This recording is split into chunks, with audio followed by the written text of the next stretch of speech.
Okay, here I'm hanging out with Ria. We're cleaning up, doing some spring cleaning and fixing. Here's my first project using my cool PowerCraft Galaxy 160 Arc Welder, compact design, travel style.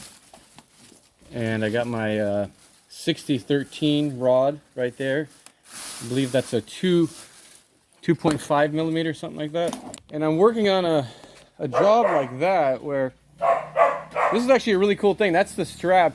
That's the metal X strap that keeps the tire in place underneath the car. So you put the weight. First of all, it clears up space on the inside of the truck, but it puts the weight low in center, right where it belongs. And this truck, because it has rear engine, it needs a good weight balance. So okay, so this is what I'm working on here. This is a situation where it's all kind of rusty, so I'm cleaning it up with the brush, and but it's got paint on it. It's all kind of rusty. I don't have a grinder on hand, so we're gonna see if I can just, with a welder and a fresh mild steel rod, can just build that up. Just weld and weld and weld, and just using the material of the stick, fill in that gap, because at this point it can't bear the load of, you know, it can't support the load of the wheel like that, or it's going to fall off anytime soon. I could also perhaps try to doctor that up. We'll see. This is basically really thin mild steel.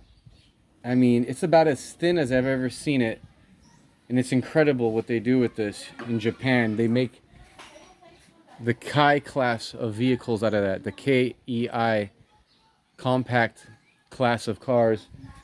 And it's basically, this is what you find throughout the whole construction of the vehicle. It's this ultra thin, mild steel. I'm gonna set the machine at 30. Let's say 30, see what happens there. Maybe nothing. This is a 2.5 rod.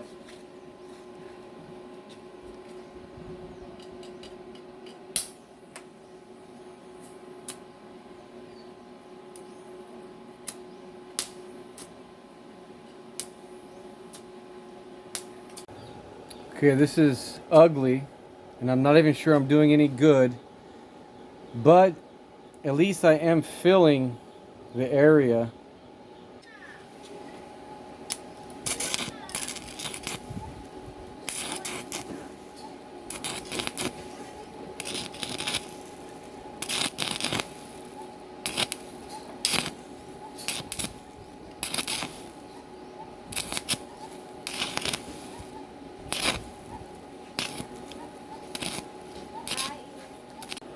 Okay, so I did get that hole patched.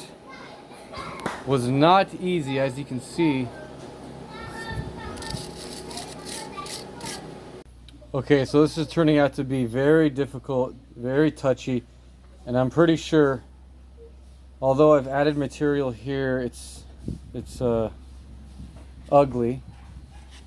And so now that I'm getting to the critical part, you know, I realize that this material, not only is it so thin, but it's degraded and oxidized, and it's just a miracle it's even just hanging on. So I need to get, I can't just use the welding rod. I'm gonna have to use material, some type of third-party material. So I found this in the trash. It's just a can.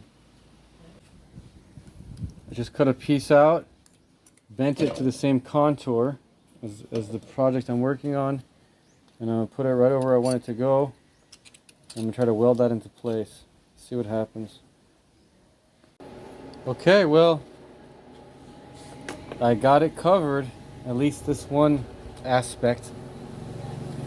I gotta go around the pipe now, but at least in theory it's still kind of bendy, I think. But anyways, I actually applied material to where there wasn't any, and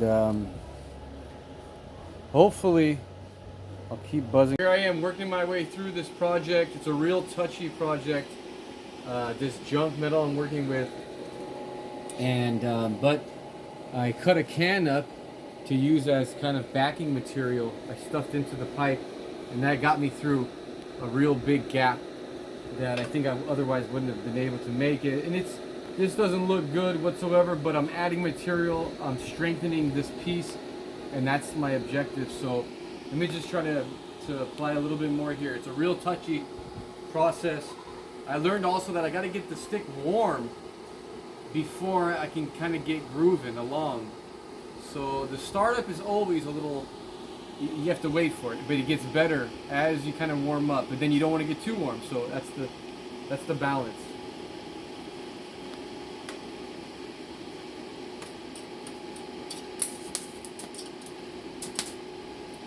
Okay, so we did the whole weld job, and it came out horrific, but it was enough just to keep the metal in place.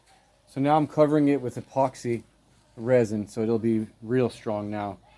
But at least it was a fun first try welding job with the PowerCraft.